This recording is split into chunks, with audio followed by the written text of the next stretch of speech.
Coucou et bienvenue dans une nouvelle vidéo.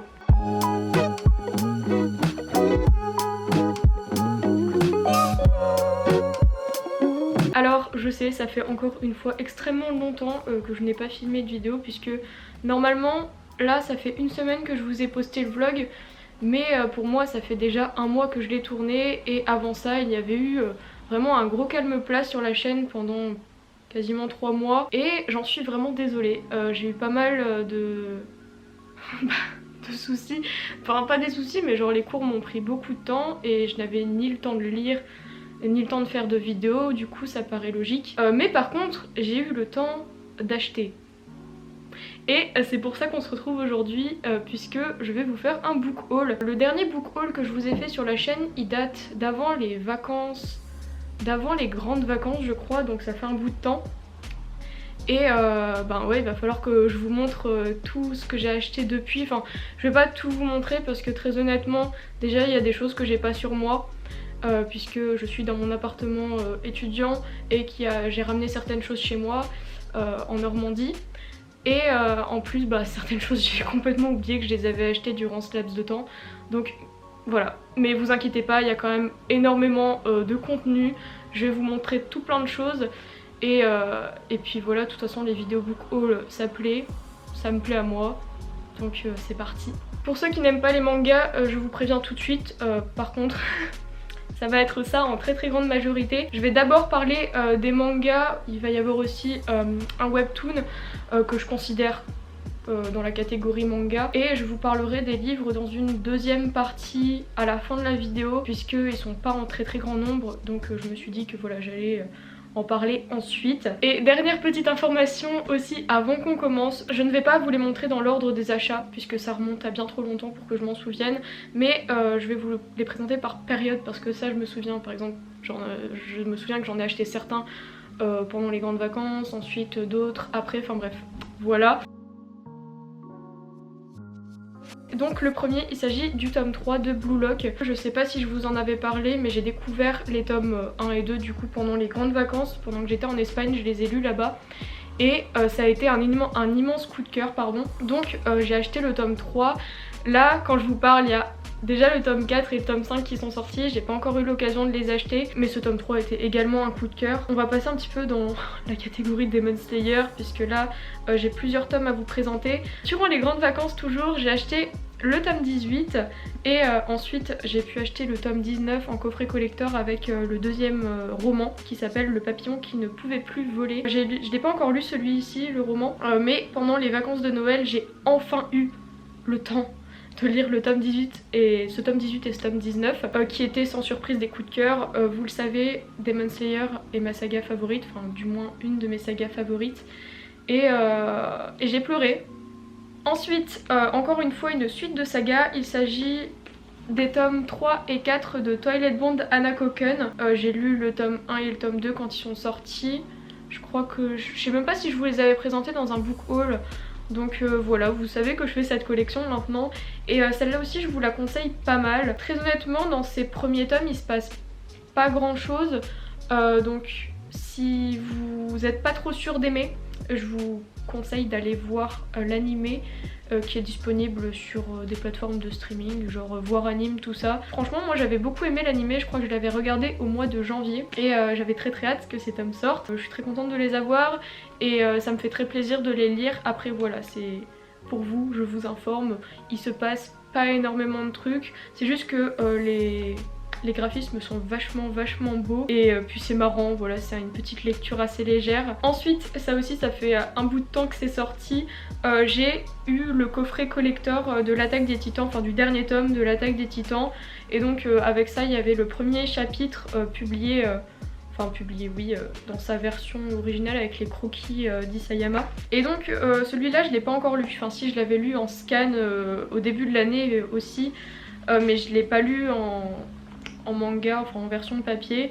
Donc dans ce coffret il y avait également des petites cartes postales qui forment une seule image. D'ailleurs je la mets à l'envers. Oui, effectivement je la mets à l'envers. Ensuite j'ai acheté le coffret collector du tome 30 de My Hero Academia avec du coup le tome 5 des dossiers de Yue. Je vous cache pas que c'est un peu un achat compulsif. Je ne fais pas cette collection, j'ai les tomes 1, 2, 3 qui sont chez moi et je me suis arrêtée au tome 16 si je me trompe pas. Mais je compte reprendre, hein. J'aime beaucoup My Hero Academia, c'est juste que c'est ma sœur qui est la fan absolue et c'est pour elle de base que j'avais acheté un de ces coffrets. C'est juste qu'avec le pass culture je suis tombée sur un autre coffret qui était disponible et je me suis dit pourquoi pas. C'est une saga que j'aime beaucoup, bien sûr ce n'est pas ma saga préférée mais je me suis dit pourquoi pas, voilà, un petit achat compulsif de temps en temps ça ne fait pas de mal. Et enfin dernier achat de cette première période, il s'agit du tome 3 de Killing Stalking. Donc là encore voilà, j'ai pas trop grand chose à dire puisque je ne pense pas qu'il y ait grand chose à dire là-dessus.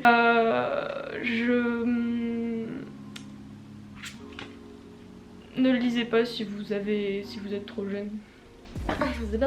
Pendant les vacances d'octobre, j'ai plutôt recommencé One Piece, donc j'ai lu, je les lis en scan en grande partie parce que j'ai absolument pas la motivation d'acheter tous les tomes au fur et à mesure, c'est juste ni possible pour moi ni possible pour mon compte en banque. Du coup je me suis dit que j'allais prendre les dizaines et ce qu'il y a entre. Enfin bref, je vais faire par 20, 25, 30, 35 et tout. Juste pour avoir des étapes comme ça dans ma bibliothèque, voir un petit peu où j'en suis. Là je suis rendue au tome 25 au niveau des scans, tout ça. Non, tome 26. J'ai eu les tomes 20 et 25 et je me suis un petit peu avancée. Enfin en tout cas c'est pas moi qui me suis trop avancée, je crois que c'est ma mamie qui me les a achetés ceux-là.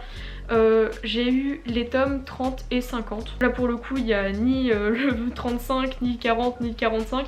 Mais je crois me souvenir que c'est parce qu'ils étaient en rupture de stock dans le magasin quand ma mamie a voulu m'acheter des mangas. Et donc je me suis dit que c'était pas grave, je suis un petit peu avancée. Et ce n'est pas plus mal. Autre petit cadeau de mes grands-parents, mais cette fois-ci de mes autres grands-parents qui eux sont venus me voir à Tourcoing un peu plus tard en octobre ou en novembre. Je crois que c'était en novembre, oui. C'était pour la Saint-Nicolas, ils m'ont offert les tomes 1 et 2 de Yu Yu Hakusho de Yoshihiro Togashi. Donc pour ceux qui ne connaissent pas, il s'agit de l'œuvre qu'a écrite cet auteur avant d'écrire Hunter x Hunter. Et j'avais commencé à regarder l'animé sur Netflix et j'avais beaucoup aimé. Ce qui m'a beaucoup fait rire et un petit peu hypé on va dire, c'est le fait que les personnages ressemblent énormément à Hunter x Hunter. Par exemple les 4 personnages principaux de ce manga-ci ressemblent énormément à Gon, Killua, Léolio, à chaque fois je veux dire Léorio mais on me tape dessus, donc bref, Léolio et Kurapika. Pareil, il y a d'autres personnages qu'on retrouve un petit peu par-ci par-là et je trouve que c'est extrêmement drôle et sympa. Et pour finir sur cette deuxième période d'achat, celui-ci vous l'avez déjà vu du coup puisque je l'ai acheté dans mon vlog de décembre. Il s'agit du coffret collector, enfin je sais pas si c'est un coffret collector mais c'est un coffret de Noël en tout cas, des 3 premiers tomes des carnets de l'apothicaire de Itsuki Nanao et de Neko Kurage. Et ceci je peux vous en faire un mini update du coup parce que je les ai lus pendant les vacances et c'était incroyable. J'ai beaucoup aimé et j'espère pouvoir vous en reparler dans une prochaine vidéo où je ferai où je vous présenterai un petit peu mes coups de cœur de l'année, puisque j'ai pas lu énormément cette année 2021 mais il y a eu certains trucs qui étaient quand même pas mal du tout et donc j'aimerais bien retourner un peu dessus et vous en faire part. Là on se rapproche vraiment de l'actualité, enfin mon actualité parce que ces livres, ces mangas sont sortis il y a quand même pas mal de temps pour certains, mais en fait il y en a quelques-uns là ici que je vais vous présenter que j'ai acheté aujourd'hui même puisque je suis passée à la librairie ce matin et j'en ai eu pour je sais pas 49 €. C'est une catastrophe. Donc par quoi je vais commencer? Je vais commencer par ça parce qu'il y en a quand même quelques-uns que j'ai depuis longtemps. J'ai acheté il y a avant les vacances les tomes 2, 3, 4 et 5 de Tokyo Ghoul puisque Tokyo Ghoul, Je sais, ça fait extrêmement cliché parce qu'il y a énormément de personnes qui adorent Tokyo Ghoul et c'est devenu un peu mainstream, même totalement, mais je suis terriblement fan de cette saga.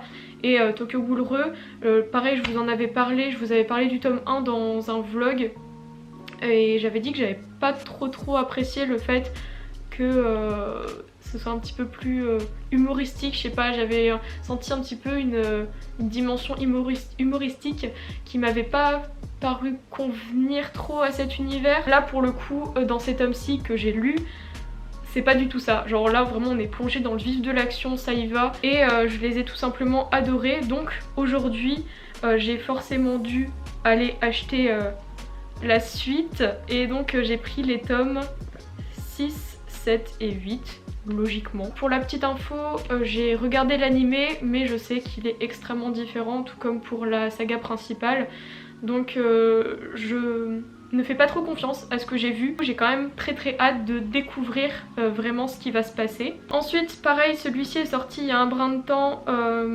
j'ai acheté le tome 10 de Jujutsu Kaisen avant les vacances et je l'ai lu, je l'ai beaucoup aimé, et donc aujourd'hui j'ai acheté les tomes 11 et 12.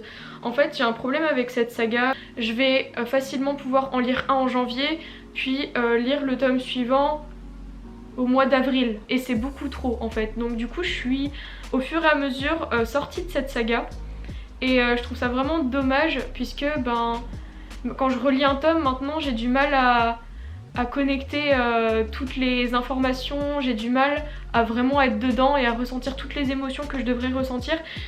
Quand j'ai la scène sous les yeux, je sais que je devrais être à fond dedans, je sais que je devrais être détruite, mais je n'y arrive pas, tout simplement parce que je suis sortie de l'histoire. Et ça me frustre énormément.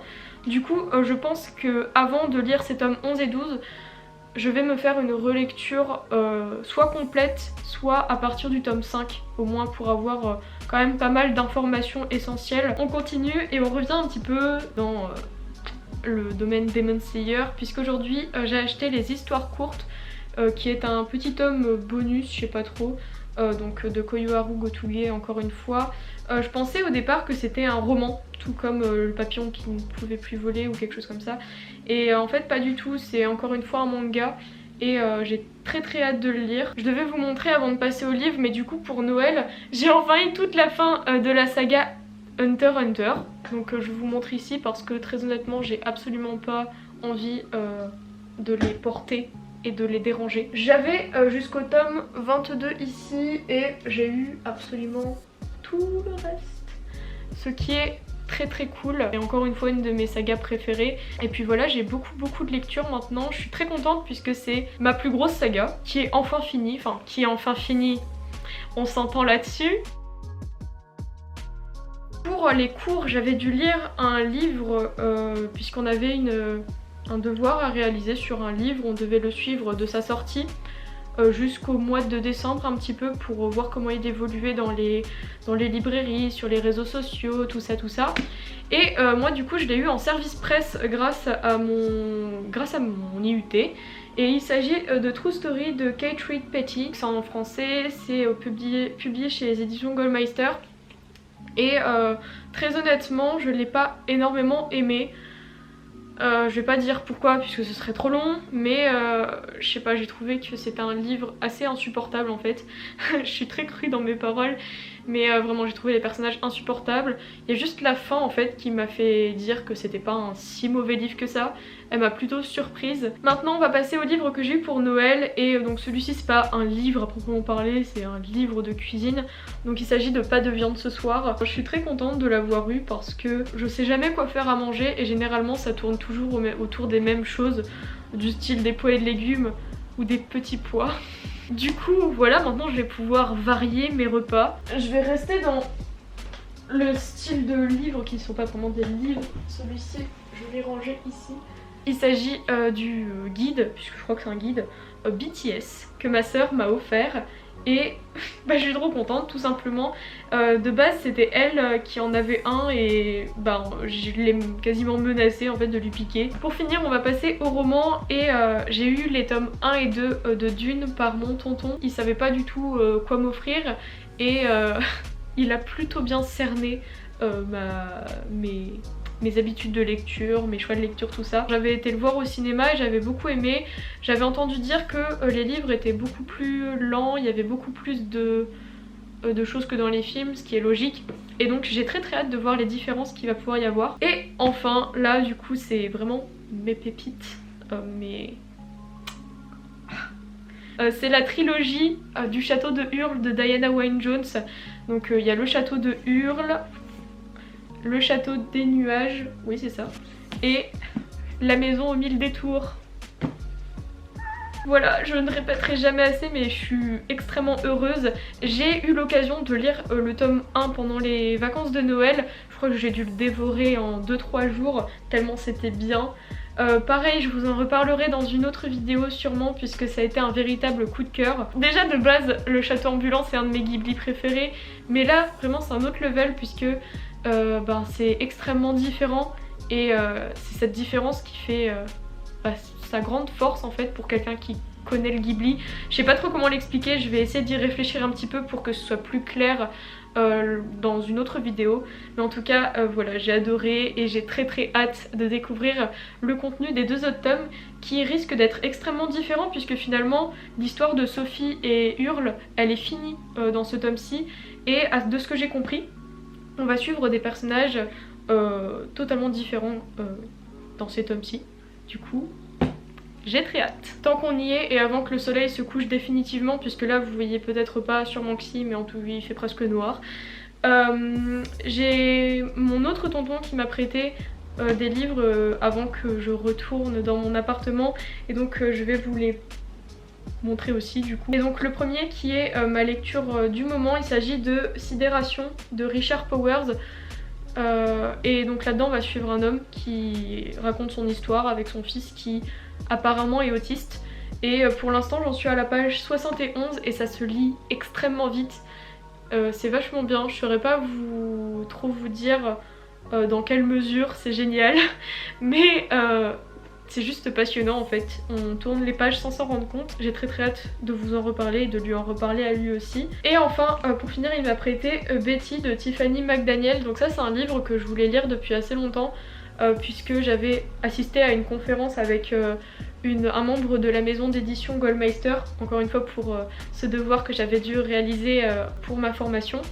Et donc elle en avait super bien parlé et d'ailleurs tous les gens qui avaient assisté à la conférence, enfin pas tous mais la grande majorité, tous ceux qui l'avaient lu en fait, l'avaient beaucoup aimé et j'espère pouvoir vous en reparler en bien également. Donc voilà, c'était tout pour ce book haul, j'espère que ça vous a plu. N'hésitez pas à me dire en commentaire ce que vous avez vu pour Noël, que ça m'intéresse, j'adore parler un petit peu des cadeaux de Noël, tout ça. N'hésitez pas à me dire aussi quel livre vous avez acheté récemment vous-même et si certains de ceux que je vous ai présentés vous tentent ou vous ont plu, dites-moi tout ça en commentaire. Je suis très contente de pouvoir enfin revenir sur YouTube et j'espère que ça va continuer. Ça me manque tout simplement, j'adore être ici, j'adore faire des vidéos et ne pas avoir pu en faire pendant tout ce temps, ça m'a rendu très triste. Donc voilà, j'espère encore une fois que vous allez très bien et j'ai plus qu'à vous souhaiter de très bonnes lectures et à vous dire à dans une prochaine vidéo. Salut!